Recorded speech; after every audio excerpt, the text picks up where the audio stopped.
So welcome. This is going to be somewhat of a dark talk today. It's a subject that's near and dear to my heart, as you can imagine, being Jewish. So anti-Semitism, and we have to thank Kanye, Ye, and the other haters for making this so relevant a talk today. This is a talk I had planned 6 months ago, and it seems like it becomes more relevant every day. So my thought is that this is not a PSA about anti-Semitism.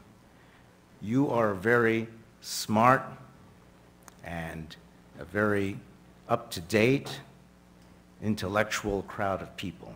So I don't have to tell you that the rise in hate against the LGBTQ community, the Asian community, women,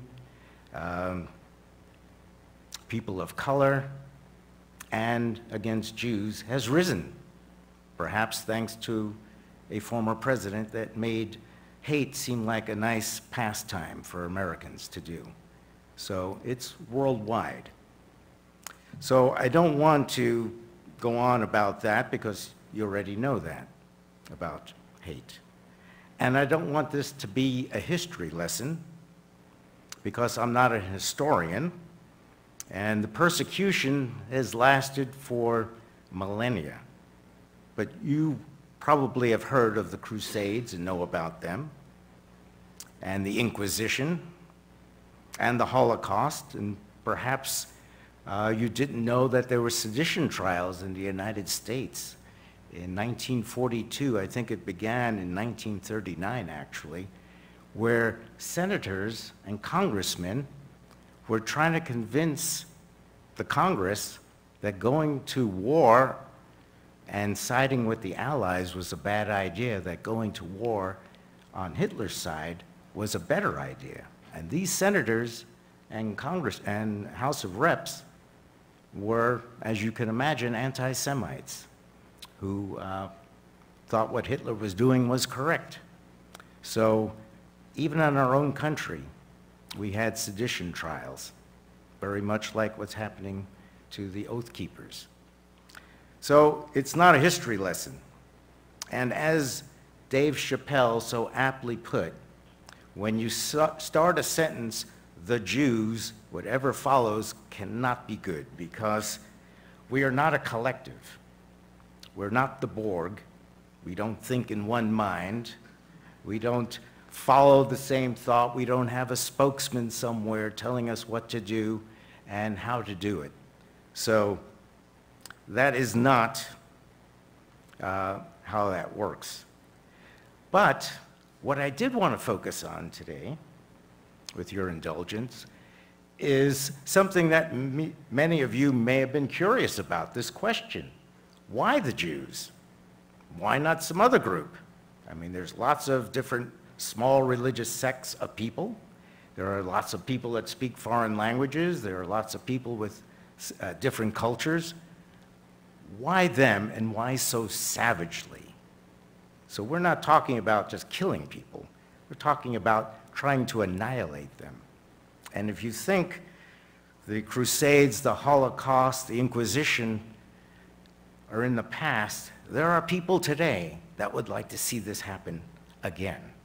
So don't kid yourself into thinking that this is not a real issue and can repeat itself. So I'd like to start, before I answer this question, I have a hypothesis. I could be wrong. But before I get to the answer of that question, which would kind of be a teaser, I wanted to talk about my childhood, growing up in New York, and the misconception that this country is a melting pot, because it is not a melting pot by any means.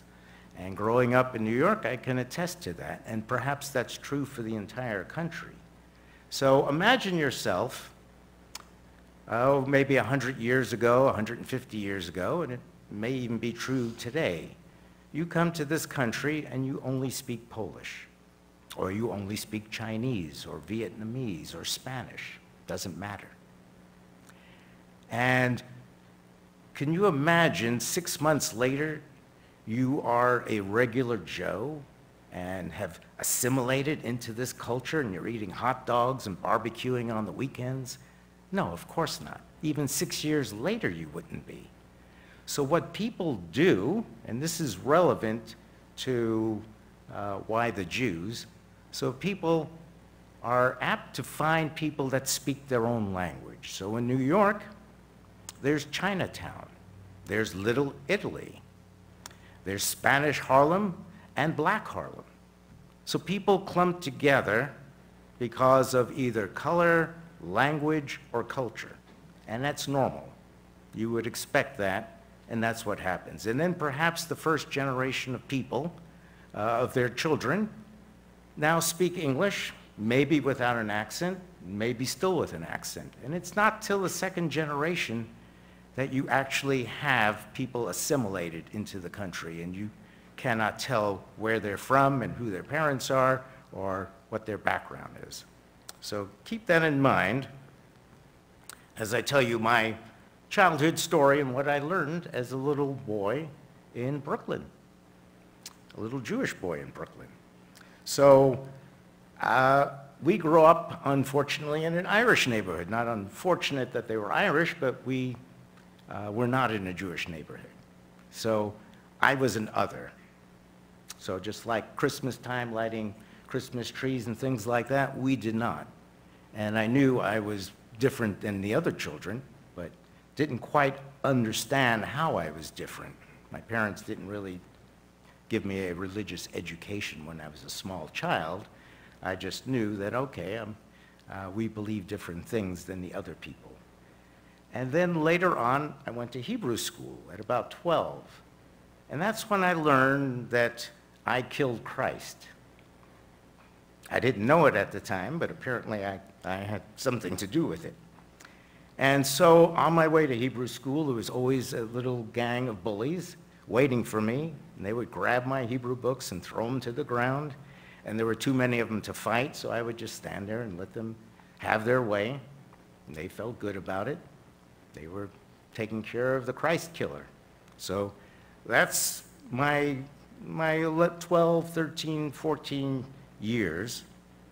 And then I also learned, though, that despite the epitaphs thrown at me and the stereotypes about Jewish people and all those things, I also knew that I lived at a time when institutional anti-Semitism didn't exist, that businesses didn't have "we don't hire Jews," that country clubs didn't have signs "no Jews allowed." This is something my father, not that he was in a country club, he was a postman, so he didn't have any country club aspirations, but he went through that as a first generation. So I thought I was very privileged. I lived at a time in this country when anti-Semitism wasn't a national pastime. And that's rare, because unfortunately the history of Jews has been nothing but that. So unfortunately, as we know, as I began my talk, that is no longer true. Anti-Semitism has reared its head, and people aren't doing that in a sense individually, but now as a collective, as groups of people are amassing. So it exists again. So I thought we got away with it, but it didn't happen. So,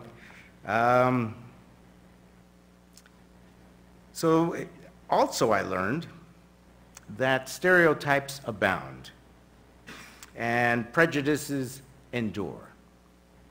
And some of the things that Jews are called by fascists, they're called communists. And by communists, we're called capitalists. And Jews living in non-Jewish countries were accused of dual loyalties. And Jews living in Israel are accused of being racist and Zionists. So I learned all those things as a young man. But still, it didn't seem to affect me living in this country. So that was for others. But it's interesting that on Passover, which is the celebration of being liberated from Egypt, from slavery, that there's a book called the Haggadah, which is used in the Passover service.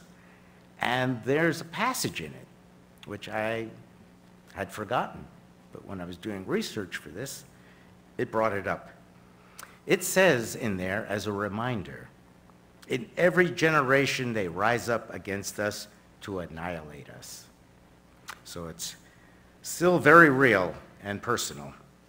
So poor Jews have been bullied, and rich Jews are resented. We have been accused of drinking the blood of non-Jewish babies, which now has circulated to drinking the blood, Democrats drinking the blood of babies. See how these tropes and memes pass through generations and still live on. That Jews were accused of poisoning the wells of their non-Jewish neighbors, and they caused plagues. And that Jews have always been plotting to take over the world, and we own all the banks, and apparently we own Hollywood too. So that's a lot to take credit for. So every country in Europe at one time or another has expelled their Jewish population. And my family went from Spain to Italy to Russia, or Ukraine actually, because it was Odessa, to this country. So every time they were expelled, they moved to another country. So in biblical times, you had, of course, the Pharaoh of Egypt wanting to kill all the Jews when they had left, and he thought, oh, I made a mistake. I want them back. We need slaves. And not just kill them, of course. Murdering somebody is one thing. I'm talking about annihilating a people. Men, women, and children and babies, with no exception.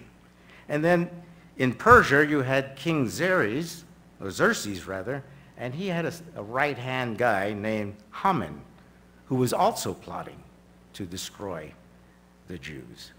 And it wasn't until Esther married King Xerxes, and Esther was Jewish, if you remember the biblical story, that she saved her people. And that is called Purim, and it's celebrated second most to Independence Day in Israel. It's one of the most important holidays there, and people are actually told to get drunk to celebrate because it averted the annihilation of the Jewish people living in Persia. So, but these, of course, are biblical stories, and there may be some truth, there may be no truth. We're not a superstitious group, so we have more concrete stories, unfortunately. Of course, you all know the Holocaust, and again, this talk isn't about the Holocaust, but there was a massacre in 1648 to 1649, lasted about a year. It was called the Khmelnytsky Massacre in Eastern Europe. This is when the Cossacks went wild. And it was estimated 100 to 500,000 Jews were slaughtered. And when I say they were slaughtered and murdered, I'm going to read a passage from a historical account of that. And it's gross, it's meant to be disturbing, and it's hard to hear, but I think you all can take it. Some of the Jews had their skin flayed off of them and the skin thrown to the dogs. The hands and feet of others were hacked off and thrown into the roadways. Many were buried alive. Children were slaughtered on their mothers' bosoms, and other children were torn apart as if they were fish. They ripped open the bellies of pregnant women, took out the unborn child and threw it in their faces. They tore open the bellies of some of them and placed a living cat inside of their abdomens, and they cut off their hands so they could not stop the cat from eating them alive. And there was never an unnatural death that did not inflict upon them. So, pretty harsh. So here's some of the words that were created around the Jewish population. Pogrom. Pogrom is an organized massacre, just like the Khmelnytsky massacre of an ethnic group. Ghetto. This is where Jews were told to live in Europe, in areas that they called ghettos. Genocide, of course, and our favorite, the Holocaust. So these are all words that came up around Judaism. So Jews have been a problem to the Romans, to Christian nations for 15 centuries, the Third Reich, Soviet Union, Russia, and to Muslims and Arabs in various countries in the Middle East and North Africa. So here's some reasons for hating Jews. Economic reasons, a need for a scapegoat, ethnic hatred, xenophobia, resentment of Jewish affluence and professional success, and religious bigotry. All wonderful reasons, but not an explanation for why the Jews. So I'm now going to reveal my hypothesis based on reading of why this select group of people that doesn't even reach 15 million in population. So maybe 5 or 6 million in Israel, 5 or 6 million in this country, and the other 2 or 3 million throughout the planet. So not a very large group of people. So why the Jews? And my conclusion is Judaism itself is the reason. So there are 3 arms, so to speak, of Judaism: God, Torah, or the laws of Judaism, and Israel, or its nationhood.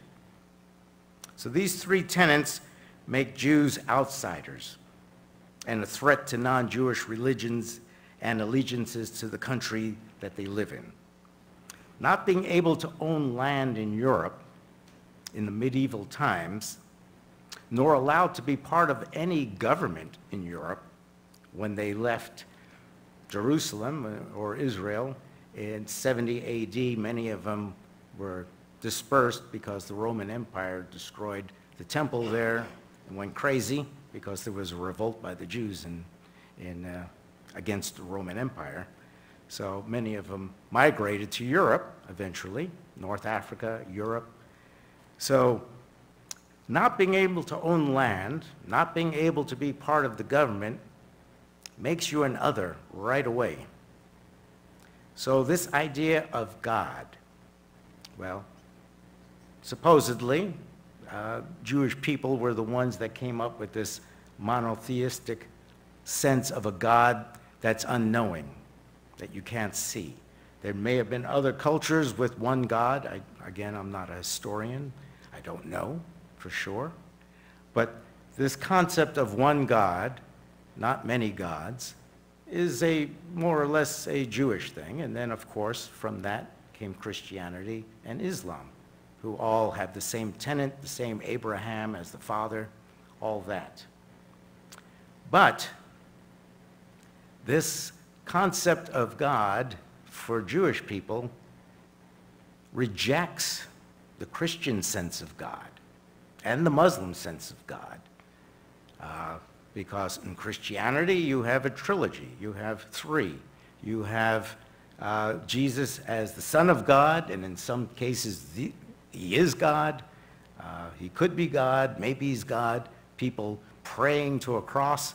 It goes against Jewish idea of God, the unknowable, the unseeable, that cannot be a living God in the sense of being in a human being. So, and it's not enough to privately feel this way. As a Jew, you have to be outspoken about it, so that if you're in a country and someone says, this is how we pray in this country, we're a Christian nation. As a Jewish person, you're almost inclined to reject that and be vociferous and make yourself known that that is not the way for you. So that right away puts you in a unique position.